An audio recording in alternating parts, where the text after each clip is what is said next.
everyone! Long time ago na hindi tayo nagkita, but I'm here now. I'm back. Kain na naman tayo. It's because we arrived last night at about 10 o'clock. 10 o'clock. So I didn't manage to cook and to eat. We're tired in our travel back here in Carlisle. Galing kaming Kent, guys. And you know, I go to my daughter as well sa Devon. So yes, my food, guys, is always is coffee. Tapos isda na paksiw, yan oh, red snapper ata to, pero malalaki to eh. Big red snapper. Very meaty. Of course, guys, hindi ako naglagay ng asin.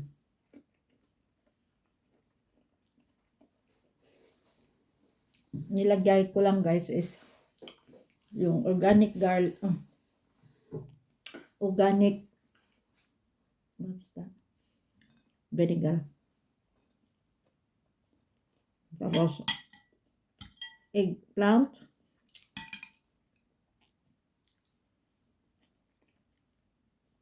Okra. Sour eh. Hindi ako naglagay ng salt, guys, because ano lang to, yung magic sarap. Yun lang.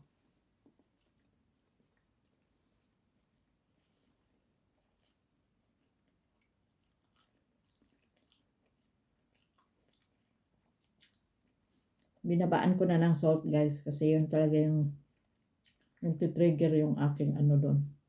Sumasakit ang tiyan ko.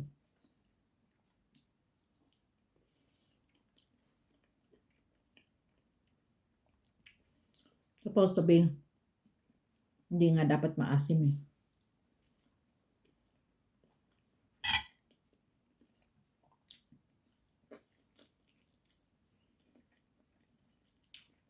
Nabihan ako ng doktor ko, huwag kang kumain ng maasim.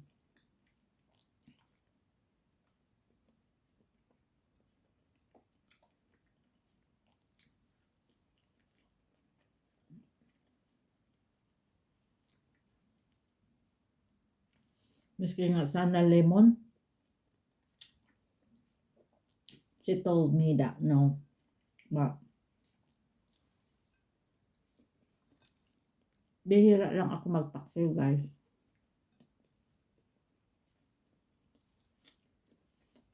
Kailangan talagang kumain eh. You have to eat. Hindi mo tayo kakain eh. Hindi naman. Andiyan pa rin naman yung appetite natin. So, go for it.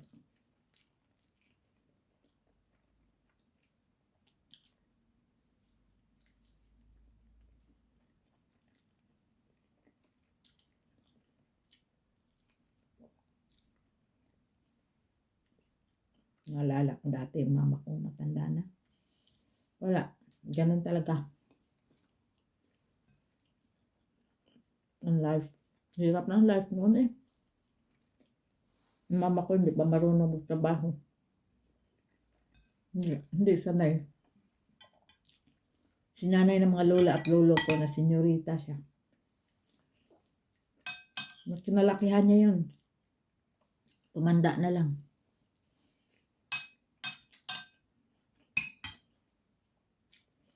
Nung bata pa siya, nahirapan siya maghanap buhay. Hindi talaga siya tumatagal, guys. Walang alam. Mama ko. Kasi paborito siya ng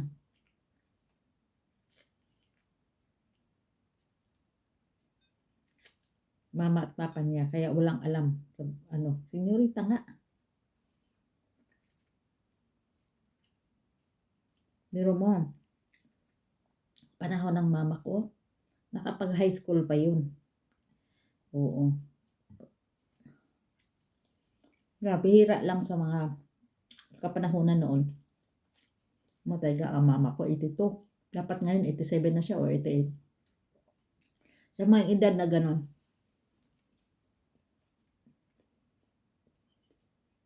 Magaling siya mag-English. mama ko pag kinausap ng foreigner. Yung kinausap ng asawa ko, marunong sumagot English ah. Nga lang, pinag-aral siya ng mama at papa niya. Mga iba niyang kapatid, hindi.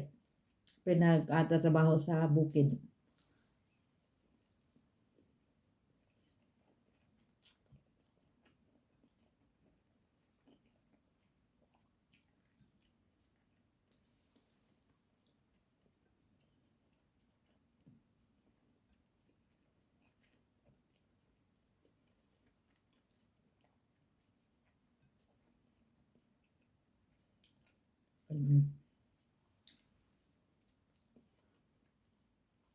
Tapos siya, city girl.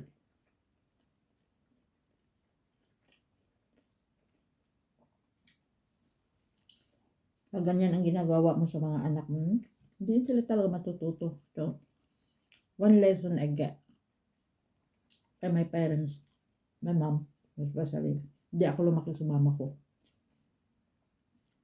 Pero, nung bata pa ako, nalaman ko na ganun pala siya. Hindi ako nag-judge, pero sabi ko sa sarili ko, ayoko nang ganun. Kaya I'm thankful, lumaki ako sa ibang tao na marami silang values na binibigay sa akin.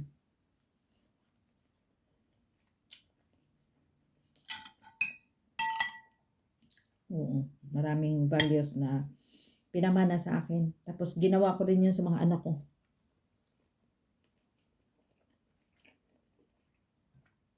Kailangan marunong sila hanap buhay.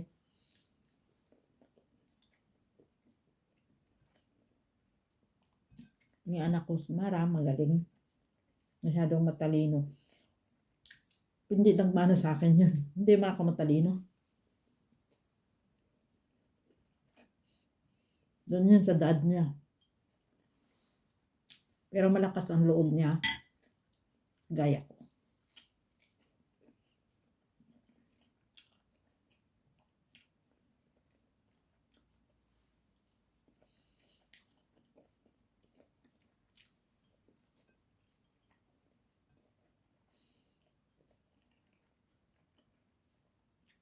Hindi ako bobo, guys.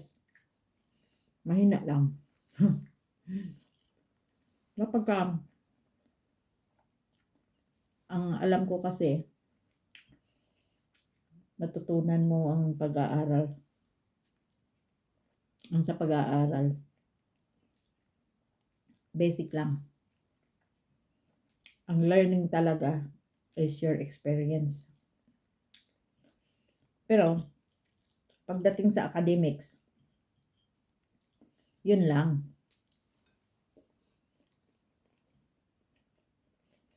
Hindi naman din ako ganun kabubuhan. Pero sinasabi ko sa classmate ko, tali-talino mo.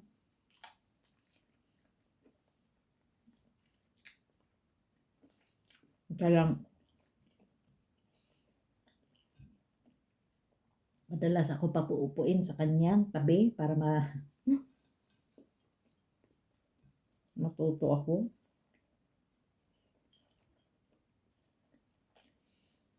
Lalo sa exam. Madalas talaga siya ang katabi ko.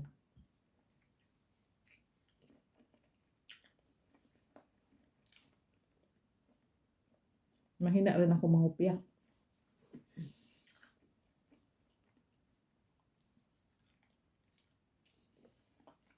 Totoo yan sinasabi ko, guys.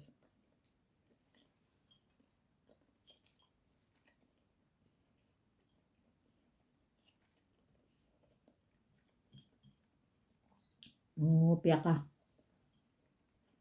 Parehong-pareho ka ng sagot ay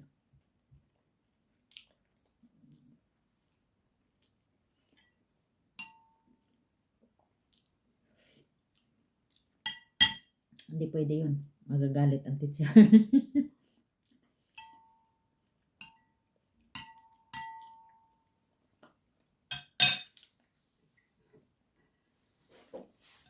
Hindi naman din pwedeng wrong palagi. Pero yun nga guys, ang lesson dito is hindi ko talaga ginaya yung pagiging lasingga, walang alam sa trabaho. Hindi ko din na ano yung mama ko, pero kasi yun yung pagpalaki ng mga lolo't lola ko, which is wrong. Kaya kapag may mga anak kayo na paborito, huwag nyo ano yun na, porket paborito niya siya, hindi mo siya turuan ng mga ano, kahit may mabibigat na bagay, may mabigat na trabaho. Paitindi sa anak yun. Believe ako sa mga parents na gano'n. Madalas ako kuha ng ano noon, ng magandang comment dahil sa mga anak ko, tinuruan ako talaga from the beginning. Maliliit pa sila, tinuruan ko na sila ng mabigat na bagay, paano maglaba, magluto,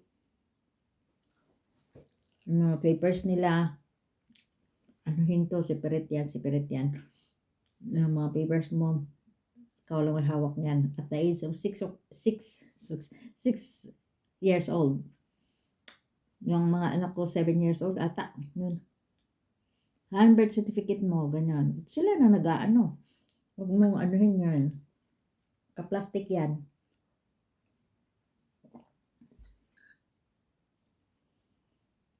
Ganun.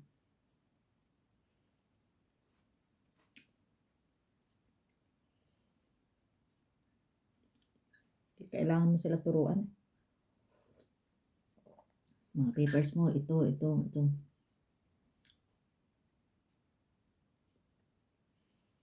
Kailangan mo talaga iparamdam sa kanila na yung mabuhay ka sa mundo, ganito ang magiging mangyayari. Habang buhay tayo. Ganyan. Paturo mga maganda.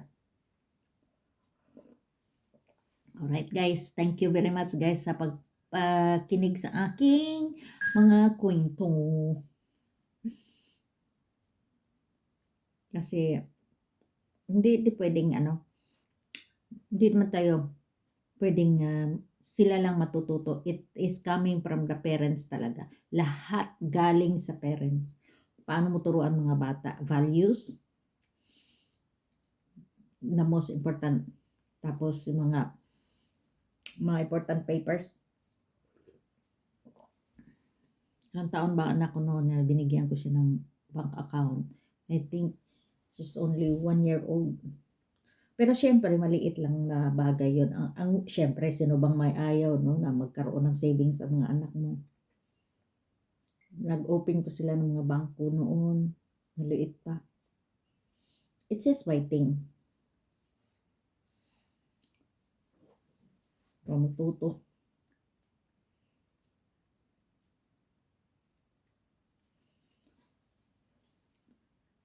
Anong dapat kainin?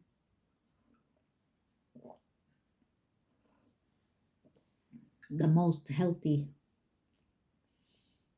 way, healthy food na dapat pamilin, ganun. Pero sa totoo lang guys ngayon, kasi sinabi kong food, no, nag-iisip tuloy ako kung ano yung gagawa na lang ako ng pandesal guys. Para ano? Kaya lang saan ko ilagay?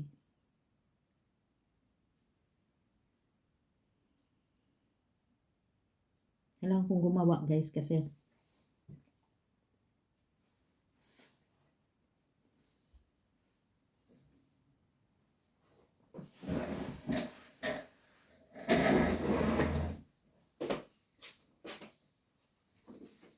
may tinitingnan ako guys kasi nga yung nagre-reflect pala yung ilaw ko sa bintana. Kailangan ko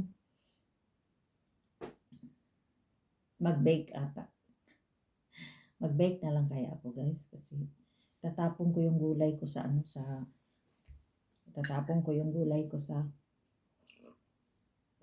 likod dahil napanis.